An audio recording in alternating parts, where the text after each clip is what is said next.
ಮೊಟ್ಟೆಯಲ್ಲಿ ಏನಾದರೂ ಡಿಫ್ರೆಂಟ್ ಆಗಿ ಮಾಡಬೇಕು ಅಂದರೆ ನಾನು ತಿಳಿಸ್ಕೊಡುವಂಥ ಈ ಮೊಟ್ಟೆ ಸಾರನ್ನ ಒಂದ್ಸಲ ಮಾಡಿ ನೋಡಿ. ಖಂಡಿತ ನಿಮ್ಗೆ ಇಷ್ಟ ಆಗುತ್ತೆ. White rice, ghee rice, chapati, ರೊಟ್ಟಿ ಎಲ್ಲದ್ರ ಜೊತೆಗೂ ಎಕ್ಸಲೆಂಟ್ ಕಾಂಬಿನೇಷನ್.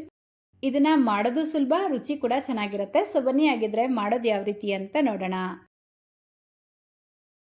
ಮೊದಲು ನಾನಿಲ್ಲಿ ಬೇಯಿಸಿಟ್ಕೊಂಡಿರುವಂಥ 5 ಮೊಟ್ಟೆಗಳನ್ನ ತೊಗೊಂಡಿದ್ದೀನಿ. ಇದರ ಮೇಲ್ಗಡೆ ಈ ರೀತಿ ಲೈಟಾಗಿ ಕಟ್ ಮಾಡಿ ತೆಗೆದಿಟ್ಕೊಳ್ಬೇಕು. ನೀವೆಷ್ಟು ಮೊಟ್ಟೆ ಬೇಕಾದರೂ ಉಪಯೋಗಿಸ್ಕೊಳ್ಳಿ.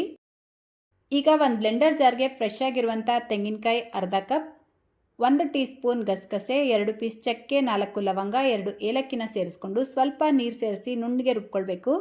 ನೋಡಿ, ಈ ರೀತಿ ನುಣ್ಣಗೆ ಪೇಸ್ಟ್ ಮಾಡಿ ತೆಗೆದಿಟ್ಕೊಳ್ಳಿ. ನೆಕ್ಸ್ಟ್ ಈಗ ಗ್ಯಾಸ್ ಸ್ಟವ್ ಮೇಲೆ ಒಂದು ಬಾಣಲಿ ಇಟ್ಕೊಂಡು 4 ರಿಂದ 5 ಟೇಬಲ್ ಸ್ಪೂನ್ ಎಣ್ಣೆ ಸೇರಿಸ್ಕೊಂಡು, ಎಣ್ಣೆ ಬಿಸಿಯಾಗಿದ ತಕ್ಷಣ ಇದಕ್ಕೆ ಮೀಡಿಯಂ ಸೈಜ್ದು 3 ಈರುಳ್ಳಿನ ಈ ರೀತಿ ಉದ್ದುದ್ದಕ್ಕೆ ಕಟ್ ಮಾಡಿ ಸೇರಿಸ್ಬಿಟ್ಟು ಫ್ರೈ ಮಾಡ್ಕೊಳ್ಬೇಕು. ಈರುಳ್ಳಿ ಬಣ್ಣ ಟ್ರಾನ್ಸ್ಪರೆಂಟ್ ಆಗಬೇಕು, ಅಲ್ಲಿವರೆಗೂ ಫ್ರೈ ಮಾಡ್ಕೊಳ್ಳಿ. ಅಂದರೆ ಒಂದು 3 ರಿಂದ 4 ನಿಮಿಷ ಚೆನ್ನಾಗಿ ಫ್ರೈ ಮಾಡ್ಕೊಳ್ಬೇಕು. ನೋಡಿ, ಈರುಳ್ಳಿ ಈ ರೀತಿ ಟ್ರಾನ್ಸ್ಪರೆಂಟ್ ಆಗಿದ ತಕ್ಷಣ ಇದಕ್ಕೆ 3 ಮೆಣಸಿನ್ಕಾಯಿ, 1 ಟೀ ಸ್ಪೂನ್ ಶುಂಠಿ ಬೆಳ್ಳುಳ್ಳಿ ಪೇಸ್ಟ್ ಸೇರಿಸ್ಕೊಂಡು ಶುಂಠಿ ಬೆಳ್ಳುಳ್ಳಿಯಲ್ಲಿ ಇರುವಂಥ ರಾ ಸ್ಮೆಲ್ ಕಂಪ್ಲೀಟ್ ಆಗಿ ಹೋಗೋವರೆಗೂ ಫ್ರೈ ಮಾಡ್ಕೊಳ್ಳಿ.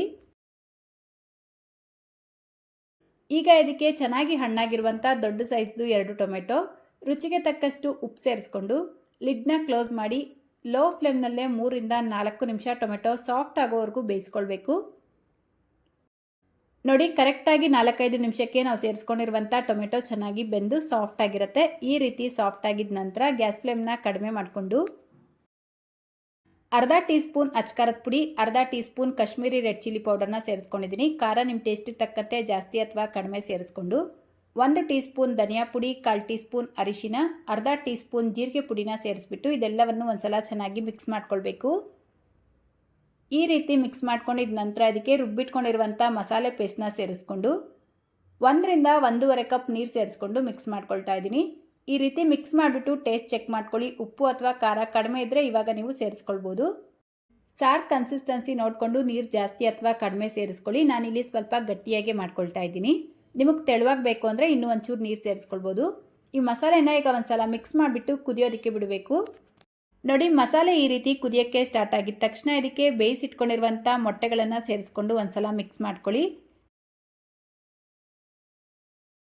ಈಗ ಲಾಸ್ಟಲ್ಲಿ ಅರ್ಧ ಟೇಬಲ್ ಸ್ಪೂನ್ ಮೊಟ್ಟೆ ಮಸಾಲಾನ ಸೇರಿಸ್ಕೊಳ್ತಾ ಇದ್ದೀನಿ. ಇದ್ರ ಬದಲಾಗಿ ನೀವು ಚಿಕನ್ ಮಸಾಲ ಪೌಡರ್ ಕೂಡ ಸೇರಿಸ್ಕೊಳ್ಬೋದು. ಇದೆಲ್ಲವನ್ನು ಸೇರಿಸ್ಬಿಟ್ಟು ಒಂದ್ಸಲ ಮಿಕ್ಸ್ ಮಾಡಿ ಲಿಡ್ನ ಕ್ಲೋಸ್ ಮಾಡಿಕೊಂಡು 7 ರಿಂದ 8 ನಿಮಿಷ ಲೋ ಫ್ಲೇಮ್ನಲ್ಲೇ ಇದನ್ನು ಕುದಿಯೋದಕ್ಕೆ ಬಿಡಬೇಕು. ಅಂದರೆ ಗ್ರೇವಿ ಚೆನ್ನಾಗಿ ಕುದ್ದು ಇದರಿಂದ ಎಣ್ಣೆ ಸಪ್ರೇಟ್ ಆಗಬೇಕು, ಅಲ್ಲಿವರೆಗೂ ಕುದಿಸ್ಕೊಳ್ಳಿ.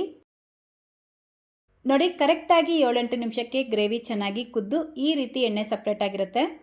ಈಗ ಒಂದ್ಸಲ ಮಿಕ್ಸ್ ಮಾಡಿಕೊಂಡು ಲಾಸ್ಟಲ್ಲಿ ಅರ್ಧ ಟೀ ಸ್ಪೂನ್ ಕಸೂರಿ ಮೇಥಿನ ಸೇರಿಸ್ಕೊಳ್ತಾ ಇದ್ದೀನಿ. ಫ್ಲೇವರ್ ಚೆನ್ನಾಗಿರುತ್ತೆ, ಇದ್ರೆ ಸೇರಿಸ್ಕೊಳ್ಬೋದು, ಇಲ್ಲ ಅಂದರೆ ಸ್ಕಿಪ್ ಮಾಡಿಕೊಂಡು ಸ್ವಲ್ಪ ಕೊತ್ತಂಬರಿ ಸೊಪ್ಪನ್ನ ಸೇರಿಸಿ ಒಂದ್ಸಲ ಮಿಕ್ಸ್ ಮಾಡಿ ಗ್ಯಾಸ್ ಫ್ಲೇಮ್ನ ಆಫ್ ಮಾಡಿಕೊಂಡ್ರೆ ಘಮ ಘಮ ಅಂತ ರುಚಿಯಾಗಿರುವಂಥ ಮೊಟ್ಟೆ ಸಾರು ರೆಡಿಯಾಗುತ್ತೆ. ನಾನು ಆಗಲೇ ತಿಳಿಸ್ದಾಗೆ ಬಿಸಿ ಬಿಸಿ ಅನ್ನ, ರಾಗಿ ಮುದ್ದೆ, white rice, ghee rice, chapati ಯಾವುದ್ರ ಜೊತೆಗೆ ತಿಂದರೂ ಸೂಪರಾಗಿರುತ್ತೆ. ಸೊ ಮಿಸ್ ಮಾಡಿದ್ರೆ ಈ ಮೆಥಡಲ್ಲಿ ಒಂದ್ಸಲ ಮೊಟ್ಟೆ ಸಾರನ್ನ ಟ್ರೈ ಮಾಡಿ. ಖಂಡಿತ ನಿಮ್ಮ ಮನೇಲಿರೋರಿಗೆಲ್ಲರಿಗೂ ಇಷ್ಟ ಆಗುತ್ತೆ. ಸೊ ಇವತ್ತಿನ ರೆಸಿಪಿ ಇಷ್ಟ ಆಗಿದ್ರೆ ಲೈಕ್, ಶೇರ್, ಕಮೆಂಟ್ ಮಾಡೋದನ್ನು ಮರಿಬೇಡಿ. ಇದೇ ರೀತಿ ಮತ್ತೊಂದು ಟೇಸ್ಟಿ ಆ್ಯಂಡ್ ಹೆಲ್ತಿ ರೆಸಿಪಿಯೊಂದಿಗೆ ಸಿಗೋಣ.